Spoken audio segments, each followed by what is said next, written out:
মিলাদুন নবীটা কি? মিলাদুন নবী জানতে হবে। মিলাদ অর্থ হলো জন্ম। মিলাদ অর্থ হলো কি?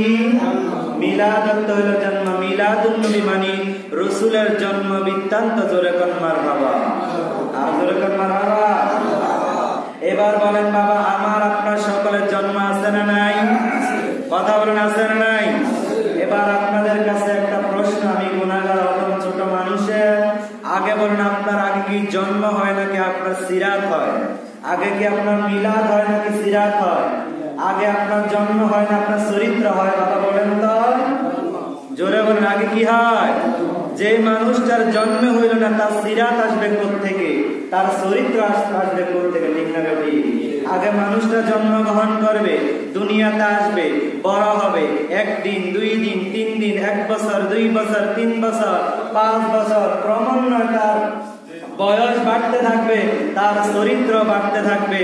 হয়তো খারাপ দিকে যাবে, নয়তো ভালোর দিকে যাবে। কথা বলেন ঠিক না বেটি? জোরে বলেন ঠিক না বেটি? আগে আপনার মিলাদ, আপনার জন্ম বৃত্তান্ত জানতে হবে। আপনি যখন জন্মগ্রহণ করেছেন, আপনি হাসপাতালে সিজারে হয়েছেন, আপনার জন্মটা আগে আপনার পরিবার, দাদা দাদি, আপনি বড় হলে এটা আপনাকে শোনাইবে। ঠিক না বেটি? কথা কন ঠিক না বেটি? আপনার লাইফ স্টোরিটা, জন্ম স্টোরিটা আপনাকে আগে জানাইবে আপনার পরিবার, আপনার দাদা, আপনার দাদি জানাইবে। ভাই, তুমি যখন হইছো, তুমি ওই কচুয়াতে, হাজীগঞ্জ, মতলব, চাঁদপুর হাসপাতালে হইছ, তোমার মা এই রোগে আক্রান্ত হয়েছে, তোমাকে সিজারে তুমি হয়েছ। এভাবে তার জন্ম বৃত্তান্ত আগে তাকে শোনাইবে। ঠিক না বেটি? তারপরে তাকে শুনাইবা, ভাই তুমি যখন বড় হইছ, তুমি যখন ছোট ছিলা, কিশোর ছিলা, শৈশবে ছিলা, তখন তুমি অনেক দুষ্টামি করতা। এভাবে তার পরিবার, ফ্যামিলি মেম্বার গুলা তাকে একে একে ভাবে জন্ম থেকে তার চরিত্রের দিকে বলা বলি শুরু করে দেয়, ঘটনা গল্প বলতে শুরু করে। ঠিক না বেটি? কথা বলেন বাবা, ঠিক না বেটি? তাহলে আগে আপনি রাসূলের মিলাদুন নবী, মিলাদে মুস্তাফা জন্ম বৃত্তান্ত আপনার জানতে হবে। রাসূলের জন্ম বৃত্তান্তের সময়, রাসূল যখন দুনিয়াতে আগমন করার সময় হয়েছে, তখন নবী আলাইহিস সালামের আয়েশা মা আমিনাকে সালাম দিয়েছে, মা আমিনাকে কদম বুসি করেছে, বনের পশু পর্যন্ত মা আমিনাকে সালাম দিয়েছে, মা আমিনাকে কদম বুসি করেছে। জোরে কোন মারহাবা। এটা কি জন্মের আগের কথা না পরের কথা? জন্মের আগে। জোরে বলুন, কথা বলে না কা, জোরে বলুন। জন্মের আগে এগুলো আপনাকে জানতে হবে। আপনি যত বেশি শুনবেন, শোনা ঘটনা যত শুনবেন, দিন দিন আপনার ঈমান তাজা হইতে থাকবে। জোরে কোন মারহাবা, আর জোরে কোন মারহাবা। আমার ভাইয়েরা, বাবারা, বন্ধুরা, আমার আসলে আলোচনা দিকে চলে যায়। আল্লাহ রাব্বুল আলামিন আহকামুল হাকিমিন কুরআনুল কারীমের মধ্যে ডাইকা বলতেছে, আমার বান্দারা, আমার বান্দিরা, হে আমার মুমিন বান্দা বান্দিরা, তোমরা যখন আমার পক্ষ থেকে রহমত পাইবা, যখন আমার পক্ষ থেকে ফজল পাইবা, রহমত এবং ফজল পাইয়া তোমরা দুনিয়াতে খুশি উদযাপন করো।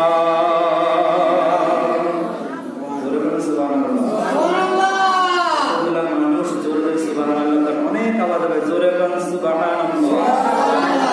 আমি যখন হাতের ইশারা দেব তখন সুবহানাল্লাহ বলবেন। ঠিক আছে আমার ভাইরা, বাবারা, বন্ধুরা আমার। তাহলে আমার কথা, মৌলবীর কথা, মোল্লা মুন্সি মৌলবীর কথা শুনলে হবে না। যেটা আল্লাহ কোরআনে বলছে সেটা আমাদের জানা এবং মানার দরকার আছে নাকি না? আরো জোরে বলুন, আছে না? আমার ভাইয়েরা, বন্ধুরা, আমার আল্লাহ কোরআনুল কারীমের মধ্যে ডাইকা বলতেছে, কুল বিফাদলিল্লাহি ওয়া বিরহমাতিহি ওয়া বিযালিকা ফালিয়াফরাহু ওয়া খায়রুম মিম্মা ইয়াজমাউন। চিৎকার মেরে বলেন আল্লাহু আকবার। আমার আল্লাহ ডাইকা কয়, হাবিব, ও আমার দয়ার নবী, নূরের নবী, হায়াতের নবী, আপনার জবান মুবারকে আপনি বলে দেন সুবহানাল্লাহ। আল্লাহ নিজে কয়, বন্ধু আমি বলবো না, আপনার জবান মুবারকে আপনি বলে দেন, কুল বিফাদলিল্লাহি, তারা যেন আমার পক্ষ থেকে যখন আমার পক্ষ থেকে রহমত পাবে, বিফাদলিল্লাহি ওয়া বিরহমাতিহি, আমি আল্লাহর পক্ষ থেকে যখন রহমত পাবে, ফজল পাবে, ফাবিযালিকা ফালিয়াফরাহু, তারা যেন খুশি উদযাপন করেন। এইবার বলেন, যখন ঈদে মিলাদুন নবী আমাদের নলুয়া বাজারে যখন জশ্নে জুলুস হয়, আমরা প্রতিটা মসজিদ থেকে ব্যানারের মাধ্যমে যে আমরা স্লোগান দিতে দিতে দিতে দিতে আমরা রেডি দিতে দিতে নলুয়া বাজারে উপস্থিত হয়, সেইখান থেকে আবার আমরা রেডি দিতে দিতে কসবা বাজারে যাই না? জোরে কোন যাই কি যাই না? শুধু আপনাদের নলুয়ায় 9 নং কোরিয়া ইউনিয়নে শুধু না, সারা বিশ্বের 98টা রাষ্ট্রের মধ্যে এভাবে জশ্নে জুলুস ঈদে মিলাদুন নবী করা হয়। ওই যে আল্লাহ বলছে বিফাদলিল্লাহি ওয়া বিরহমাতিহি, তাফসীর কারণ তাফসীর করতে যায় এখানে পাইলাম বিফাদলি মানে এখানে বোঝা হয়েছে আল্লাহর ফজল, আল্লাহর ফজল মানে কোরআনকে বোঝানো হয়েছে। এবার বলেন, আমরা কোরআন পাইয়া খুশি না বেজার? জোরে বলেন, খুশি না বেজার? ভাইরা, বাবারা, বন্ধুরা, আমরা কোরআন পাইয়া খুশি। দ্বিতীয়তে বিল্লাহ ফাদলিল্লাহি ওয়া বিরহমাতিহি, এখানে বিরহমাতি তাফসীরের মধ্যে যাইয়া যখন তাফসীর কারণ লাগতেছে এর বিরহমাতি, এটা তাফসীর করতে যাইয়া বোঝানো হয়েছে এই রহমত দ্বারা আমার আপনার নূরের নবী হায়াতুন নবী কামলিওয়ালাকে বোঝানো হয়েছে। কেন বোঝানো হয়েছে রে বাবা? আল্লাহ বলে আলহামদুলিল্লাহি রাব্বিল আলামিন, আমি আল্লাহ হইলাম রব। এবার বলেন, আমাদের রব কে? আল্লাহ। জোরে বলেন, আমাদের রব কে? আল্লাহ। আমাদের রব হলো আল্লাহ। আল্লাহ কেন আল্লাহর হাবিবকে রাহমাতাল লিল আলামিন বলেছেন? আল্লাহ রাব্বুল আলামিন হাকামুল হাকিম বলে, ওয়া মা আরসালনাকা ইল্লা রাহমাতাল লিল আলামিন।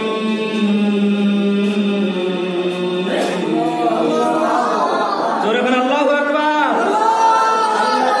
আমি আল্লাহ হইলাম রব্বুল আলামিন, আমি আল্লাহ যতটুকু জায়গার জন্য রব, ততটুকু জায়গার জন্য আমি আপনাকে বানায়া দিলাম রহমাতাল লিল আলামিন। তাফসীর কারণ বিরহমাতি দ্বারা রহমত প্রাপ্ত নবীকে বোঝানো হয়েছে। আল্লাহ রাব্বুল আলামিন বলে, তোমরা যদি কোরআন পাইয়া খুশি উদযাপন করো, নবী পাইয়া যখন তোমরা খুশি উদযাপন করা, মনে রাখবা তোমাদের যে দুনিয়াতে যে ধন সম্পদগুলা জমা আছে রে, ও দুনিয়ার মুসলমান ইমানদার আল্লাহ বান্দা নবীর উম্মতেরা রে, তোমাদের যে দুনিয়াতে যে সম্পদ গুলা জমা আছে, মনে রাখবা তুমি কোরআন পাইয়া নবী পাইয়া যে খুশি উদযাপন করলা রে, ওই দুনিয়ার সম্পদ যে জমা করলা, ওই সম্পদের চাইতে এই খুশিটা আমার আল্লাহ আরো বেশি গুরুত্ব দিনে। ধরে করেন সুবহানাল্লাহ। কোরআন পাইয়া নবী পাইয়া যে খুশি উদযাপন করলা, দুনিয়া যে সম্পদ আছে এই সম্পদের চাইতে খুশি উদযাপন করাটাকে আল্লাহ উত্তম বলে ঘোষণা দিয়েছেন। ধরে করেন মারহাবা। আমরা খুশি উদযাপন করতে রাজি আছি না নাই? জোরে কোন আছি না নাই? আমার ভাইরা, বাবারা, বন্ধুরা, আমরা যখন মিলাদুন নবীর জশ্নে জুলুস করি, তাবারুকায় মিলাদ করি, কিয়াম করি, ওই হাতা গো শরীর জলে কথা ঠিক নেবে ঠিক, তাদের জ্বালা যন্ত্রণায় তারা থাকো, আমরা নবীর প্রেমে এসকে মহাব্বতে দুরূদ শরীফ আদায় করব, জশ্নে জুলুস আদায় করব, কারণ ঘোষণা দিয়েছেন কে? জোরে কোন কে? এখন আমরা জশ্নে জুলুস ঈদে মিলাদুন নবী করলে যদি আমরা বেদাতি হয়, কারণ আল্লাহ তো নিজে বলেছে তোমরা রহমত পাইয়া খুশি করেন। এবার বলেন, নবী আমাদের জন্য রহমত না গজব? জোরে কান, রহমত না গজব? রহমতে আলম নবী নূরে মুজাসসাম, সাহাবীরা জিরগাম, রহমতে আলম নবী নূরে মুজাসসাম, সাহাবীরা ওই নবী জিরগাম। শোনো মানো জানো কেমন আমার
বলছে সাহাবীরা আতর বানা কই নবীজির গাম। আমার ভাইরা বাবারা বন্ধুরা আমার আপনার গাম কি সুগন্ধি না দুর্গন্ধি?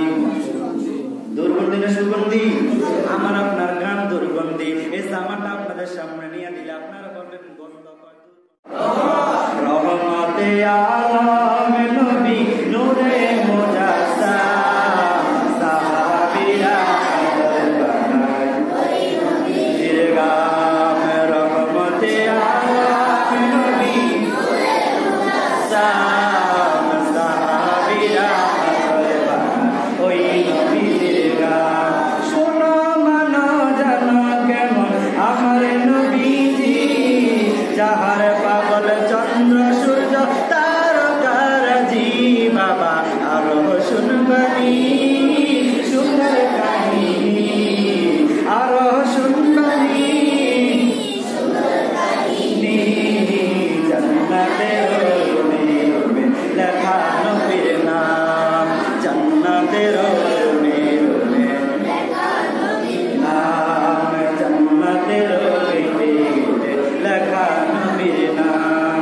উস্তনে হান্নায়তা খেজুর গাছের নাম, যাকে ধরে খোদা বাদিত রাসূলে আকরাম। দশটা নবীর বিরহে কাঁদিতে রহে, অত পাগ হইল যত সাহাবায়ে কেরাম। বল অত পাগ হইল যত সাহাবায়ে কেরাম। বলি ইয়া রাসূলুল্লাহ, এখানে বলছে সাহাবীরা আতর বানা কই নবীজির গাম। আমার ভাইরা বাবারা বন্ধুরা আমার আপনার গাম কি সুগন্ধি না দুর্গন্ধি? দুর্গন্ধি না সুগন্ধি? আমার আপনার গাম দুর্গন্ধি। এই জামাটা আপনাদের সামনে নিয়ে দিলে আপনারা বলবেন গন্ধ কয় দুর্গন্ধ। ঠিক না বেঠিক? কথা গন্ধ ঠিক না বেঠিক? আর আমার রাসূলুল্লাহ সাল্লাল্লাহু আলাইহি সাল্লামের এই আয় গাম মুবারক নিয়ে সাহাবীরা আতর রূপে খুশবু হিসেবে ব্যবহার করেছে। এক সাহাবী এসে বলে ইয়া রাসূলুল্লাহ, ইয়া হাবিবাল্লাহ, নবী গো মায়ার নবী, আমার মেয়ের বিবাহ, কিন্তু আমার তো সুগন্ধি কেনার মতো টাকা নাই, পয়সা নাই। আমার নবী বলে সাহাবী রে, তোমার হাতটা বাড়ায়া দাও। যখন সাহাবী হাতটা বাড়ায়া দিল, আল্লাহর নবী কপাল মোবারক এইভাবে গাতার হাত মোবারকে 3 ফোঁটা গাম দিয়ে দিল। জোরে করে বলেন সুবহানাল্লাহ। ইয়া রাসূলুল্লাহ, ইয়া হাবিবাল্লাহ, নবী গো আমি এই গাম মোবারক নিয়ে কি করব? আল্লাহর নবী বলে সাহাবী রে, ও আমার সাহাবী, তুমি এই গাম নিয়ে তোমার মেয়ের বিবাহ অনুষ্ঠানের মধ্যে নিজে ব্যবহার করবা। এটা সুগন্ধি হিসেবে সেরাইয়া ছিটাইয়া দিবা, যত মেহমান আসবা সবার কাছে লাগাইয়া দিবা। ওই সাহাবী জবাব নিয়ে আসে, ইয়া রাসূলুল্লাহ, ইয়া হাবিবাল্লাহ, নবী গো, ও মায়ার নবী রহমাতুল লিল আলামিন, জীবনে আমি যত সুগন্ধি যত আতর খুশবু ব্যবহার করছি গো নবী, আপনার গাম মোবারকের চাইতে এত সুগন্ধি আর হইতে পারে না। ইয়া রাসূলুল্লাহ, সাহাবীরা নবীজির নবীজির ঘাম মোবারক আতর রূপে ব্যবহার করছে। আমার আপনার ঘাম আপনার সামনে নিলে দুর্গন্ধ বমি আসবে। আর আপনি কেমনে মৌলবী হইয়া মুফতি মুহাদ্দিস সাইকুল হাদিস হইয়া আপনি কেমনে বলেন নবী আমার মতো? জোরে জোরে বলেন নাউজুবিল্লাহ, জোরে বলেন নাউজুবিল্লাহ। এদের ওয়াজ শোনা যাবে? এদের ওয়াজ শুনে ঈমান যা আছে সব পুরোটা ধ্বংস হয়ে যাবে। আমার ছেলে, আপনার ছেলে, আমার নাতি, আপনার নাতি কোন দিকে যাচ্ছে, কার ওয়াজ শুনছে আপনি একটু খেয়াল করেন, সূক্ষ্ম মাথায় চিন্তা করেন। আপনি শাহপুরের মুরিদ, ইমামের রব্বানী দরবার শরীফের মুরিদ, মাইজবান্ডারের মুরিদ, আক্রোশীর মুরিদ, অমুক জায়গা তমুক জায়গা তো সুন্নি দরবারের মুরিদ, কিন্তু আপনার ছেলে ও যে তাদের ওয়াজ শুনে রাতের বেলা ঠিক না বেটি? কথা কন ঠিক না বেটি? তাহলে এই জন্য আপনি যখন হক্কানি পীরের কাছে যখন বায়াত গ্রহণ করবেন, বায়াতের রাসূল গ্রহণ করবেন, আপনার নাতিকে সাথে নিয়ে দরবারমুখী করবেন, আপনার ছেলেকে নিয়ে দরবারমুখী করাইবেন, তাহলে আপনি মারা যাওয়ার পরে আপনার ছেলে আপনার নাতিও ওই দরবারমুখী হয়ে যাবে। আর দরবারমুখী না করলে আপনি মরার পরে আপনার ওই ছেলে দাঁড়িয়ে বলবে জানাজার পরে দোয়া নাই। ঠিক না বেটি? ওরা এখন ঠিক না বেটি? যে লজিং কাটলো, ছাত্রকে খাওয়াইলো, আরে স্বামীকে ভালো একটা খাবারের বাজেট দিল না, সন্তানকে ভালো একটা খাবারের বাজেট দিল না, ওই লজিং এর মাদ্রাসা পড়ুয়া ছাত্রকে লজিং এ রাখলো, ভালো একটা খাবার আইটেম স্বামীকে দিল না, ছেলেকে দিল না, নিজে খাইলো না, ওই ছাত্রকে খাওয়াইলো কেন? দোয়া পাওয়ার জন্য। কিসের জন্য? দোয়ার জন্য। আর মিস্টার ওই ছাত্র এমন মাদ্রাসা করে যে মাদ্রাসা শিখানো হয় নবী আমার তোমার মতো মানুষ, যেখানে শিখানো হয় জানাজার পরে দোয়া নাই, চল্লিশা নাই, মিলাদ নাই, কিয়াম নাই, সব বেদাত আর বেদাত, এর খালি সব রাত আছে। কথা কথা ঠিক না বেটি? আল্লাহ ওই সমস্ত মুসলমানকে হেফাজত দান করুন, আমিন। আরো জোরে বলুন আমিন। আমার ভাইয়েরা, বাবারা, বন্ধুরা আমার, আমি বলতেছিলাম মিলাদুন নবীর গুরুত্ব কি। আল্লাহ নবী সাল্লাল্লাহু আলাইহি সাল্লাম রাহমাতুল লিল আলামিন, নূরের নবী, কামলিওয়ালা, হায়াতুন নবী, নূরুল আলা নূরের নবী, এই রবিউল আউয়াল মাসের 12 তারিখে দুনিয়াতে শুভ আগমন করেছে। ঠিক না বেটি? জোরে কর। অনেকে বলে নবীজির জন্ম বলা যাবে না, কারণ নবীজির জন্ম হযরত আদম আলাইহিস সালামের জন্ম আর হাজার হাজার বছর আগে আমার আল্লাহর দরবারে আমার নবী ছিলেন। তাহলে নবী কি বলতে হবে? শুভ আগমন। কি বলতে হবে? শুভ আগমন করেছে 12 রবিউল আউয়ালে। আবার আল্লাহর নবী সাল্লাল্লাহু আলাইহি সাল্লাম 12 রবিউল আউয়াল দুনিয়া থেকে বিদায় নিয়ে গেছে। 12 রবিউল আউয়াল শুভ আগমন করেছে, 12 রবিউল আউয়াল দুনিয়া থেকে চলে গেছে। এখন নবীজির মিলাদ 12 রবিউল আউয়াল, নবীজির বেলাদত 12 রবিউল আউয়াল। এখন তো একদিন হলো মৃত্যু, আরেকদিন হলো জন্ম। এখন জন্ম এবং মৃত্যু তো দুটোটা একদিনে। এখন আপনি কোনটা পালন করবেন? আপনারা ইমানদার মুমিন মুসলমান হয়ে থাকলে বলুন, নবী কি জিন্দা না মৃত? জিন্দা না মৃত? রওজা শরীফে জিন্দা। আমাদের ঈমান, আমাদের আকীদা, আমাদের বিশ্বাস, আমাদের সব কিছু আমার নবী, আপনার নবী, হায়াতুন নবী, কামলিওয়ালা রওজা শরীফে জিন্দা জিন্দা জিন্দা। কথা বলুন ঠিক না বেটি? জোরে বাবা, ঠিক না বেটি? আমরা জিন্দা নবীর পক্ষে না বিপক্ষে? জোরে পক্ষে না বিপক্ষে? আল্লাহর নবী বলে, সাহাবীরা রে শোনো, আমার উম্মত পৃথিবীর যেই প্রান্ত থেকে আমি নবীর প্রতি মহব্বত সহকারে দুরূদ শরীফ পড়ে রে, তাকে চিনি, তার বাবাকে চিনি, তার দাদাকে চিনি, সে কি করে তার ফুল ফ্যামিলির খোঁজ খবর আমি নবীজি দেখি। সুবহানাল্লাহ। নবীজি যদি রওজা শরীফে মরা হয় তাহলে কি দেখা সম্ভব? জোরে বলুন, দেখা কি সম্ভব? রাসূলের কথা কি মিথ্যা হতে পারে? জোরে বলুন, মিথ্যা হতে পারে না। রাসূল কেমন ক্ষমতা দিয়েছেন কে? আল্লাহ যদি আমার আপনার টুন্ডা সুন্ডা মৌলবীর কোন সমস্যা আছে? জোরে কোন সমস্যা আছে? কিন্তু যারা বেঈমান, শয়তানের দল, মুনাফিকের দল, তাদের সমস্যা 100% আছে। ঠিক না বেটি? তাদের সাথে আমাদের সাথে জায়গা জমি নিয়ে, পরিবার ফ্যামিলি নিয়ে, কোনো কিছু নিয়ে দ্বন্দ্ব নাই। একমাত্র দ্বন্দ্ব হইল আমার আপনার নবীকে নিয়ে। ঠিক না বেটি? আমরা বলি নবী নূরুন আলা নূর, আমরা বলি নবী হায়াতুন নবী, জিন্দা নবী, কামলিওয়ালা, নূরুন আলা নূর। নবী মদিনা থেকে আমাদেরকে দেখতেছেন, তারা বলতেছে এগুলা দেখে না। জোরে জোরে এতটুকুর মধ্যে আমাদের তাদের মধ্যে পার্থক্য। এই পার্থক্যটা হলো আপনার আকীদার পার্থক্য। কিসের পার্থক্য? আকীদা। আপনার আকীদা যদি ঠিক না থাকে, নামাজ পড়া কপালে দাগ ফালাইতে পারবেন। আপনার আকীদা শুদ্ধ না হইলে আপনি চিরজীবন নামাজ পড়তে পারবেন, রোজা রাখতে পারবেন, হজ করতে পারবেন, যাকাত দিতে পারবেন, পর্দা পশিদা সমস্ত কিছু ন্যায় কামল করতে পারবেন। যদি আপনার আকীদা শুদ্ধ না হয়, আপনি দুনিয়াও বরবাদ, আখিরাতও বরবাদ। ঠিক না বেটি? জোরে কোন বাবা, ঠিক না বেটি? আমার ভাইয়েরা, বাবারা, বন্ধুরা আমার, আল্লাহর নবী সাল্লাল্লাহু আলাইহি সাল্লামের দরবারে একদিন হযরতে জিবরাইল আলাইহিস সালাম আয়েশা, জিবরাইল আলাইহিস সালাম ওহী নিয়ে নবীর কাছে আসতে। জোরে বলেন মারহাবা। মারহাবা। ওহী নিয়ে জিবরাইল আলাইহিস সালাম নবীর কাছে আসতেন। ওই নবীর কাছে জিবরাইল আলাইহিস সালাম যে সূরাটা নিয়ে আসতেন, ওই সূরাটা হলো হযরতে দাহিয়া কালবির সূরা নিয়ে আসতেন। জোরে জোরে মারহাবা। কার সূরা? দাহিয়া কালবির সূরা। যে দাহিয়া কালবি নিজের আপন কন্যা সন্তানকে জীবন্ত কবরে দিয়েছে। ও ওয়াজ আমি এই মসজিদে অনেকবার করেছি। আমার ভাইয়েরা, বাবারা, শুনিয়ে রাখুন, যে দাহিয়া কালবি আল্লাহ এমন পর্যায়ে নিয়ে গেছে, জিবরাইল আলাইহিস সালাম তার সূরা দইরা ওহী নিয়ে রাসূলের দরবারে আসলেন। জোরে কোন মারহাবা। আর জোরে কোন মারহাবা। আল্লাহর নবী দরবারে আয়েশা ঘোরাঘুরি করতেছে, কারণ চেহারা টাকা দাহিয়া কালবির। এবার মা ফাতেমা তখন দেখা বলে, এ চাচা আপনি কেন ঘোরা ঘোরাঘুরি করতেছেন, মনে ফাতেমা মনে করছে দাইয়া কলবি। এবার যখন চাচা বললো, চাচা বলার পরে জিবরাইল আলাইহিস সালামের মন খারাপ হইয়া গেল। রাসূলুল্লাহ দরবারে হাজির হইয়া গেল। ইয়া রাসূলুল্লাহ, ইয়া হাবিবাল্লাহ, নবী গো, আমার নবী সব জানে কি জানে না? জোরে কোন জানে কি জানে না? আমার নবী জানিয়া তারপরে জিবরাইল আলাইহিস সালামকে জিজ্ঞেস করে, এ জিবরাইল, তোমার মনটা কেন খারাপ? তোমার মনটা কেন খারাপ? জিবরাইল আলাইহিস সালাম ডাইকাকে, ইয়া রাসূলুল্লাহ, ইয়া হাবিবাল্লাহ, নবী গো, আমার মনটা এই জন্য খারাপ, আপনার মেয়ে ছোট কন্যা ফাতেমা আমাকে চাচা বলে ডাক দিয়েছে, এই জন্য আমার মনটা একটু খারাপ হইয়া গেছে। সুবহানাল্লাহ। এবার আমার নবী বলে, ও জিবরাইল, জিবরাইল রে, তাহলে তুমি বলো তোমার বয়স কত? তোমার বয়সটা জানলে বলতে পারবো আমি বড় নাকি তুমি বড়, ঠিক না বেটি? জোরে কোন ঠিক না বেটি? এবার জিবরাইল আলাইহিস সালাম বলে, ইয়া রাসূলুল্লাহ, ইয়া হাবিবাল্লাহ, নবী গো,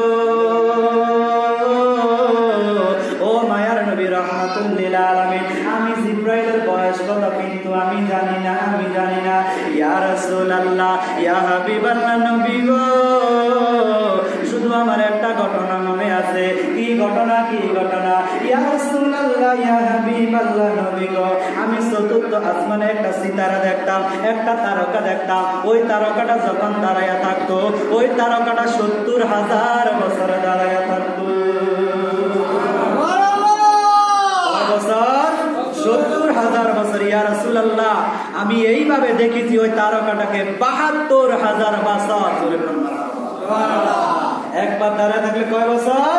৭০,০০০ বছর। ইয়া রাসূলুল্লাহ, আবার যখন তারকাটা নিভিয়া যাইতো, আবার ৭০,০০০ বছর আমি দেখতাম না। আবার যখন উদিত হইতো ৭০,০০০ বছর, আবার নিভিয়া গেলে ৭০,০০০ বছর দেখতাম না।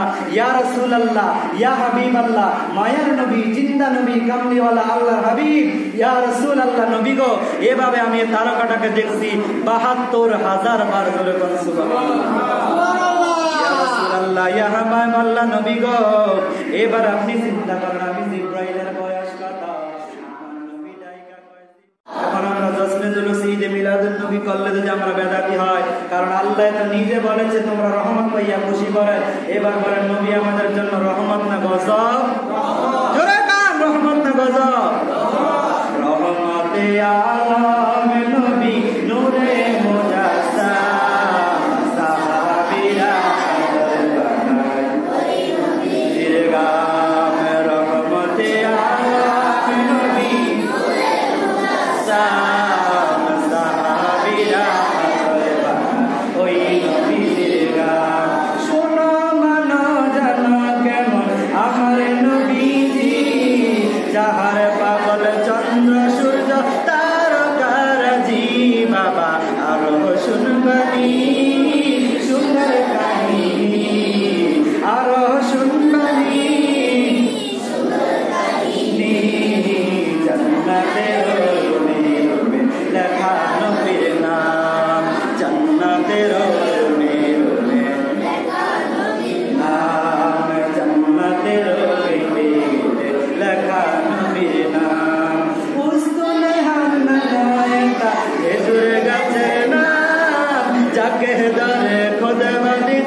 সাহাবীরা আতর বানা কই নবীদের গাম। আমার ভাইরা, বাবারা, বন্ধুরা, আমার আপনার গাম কি সুগন্ধি না দুর্গন্ধি? দুর্গন্ধি না সুগন্ধি? আমার আপনার গাম দুর্গন্ধি। এই জামাটা আপনাদের সামনে নিয়ে দিলে আপনারা বলবেন গন্ধ কয়, দুর্গন্ধ, ঠিক না বেঠিক? কথা গন্ধ কয়, ঠিক না বেঠিক? আর আমার রাসূলুল্লাহ সাল্লাল্লাহু আলাইহি সাল্লামের এই আয় ঘাম মুবারক নিয়ে সাহাবীরা আতর রূপে খুশবু হিসাবে ব্যবহার করেছে।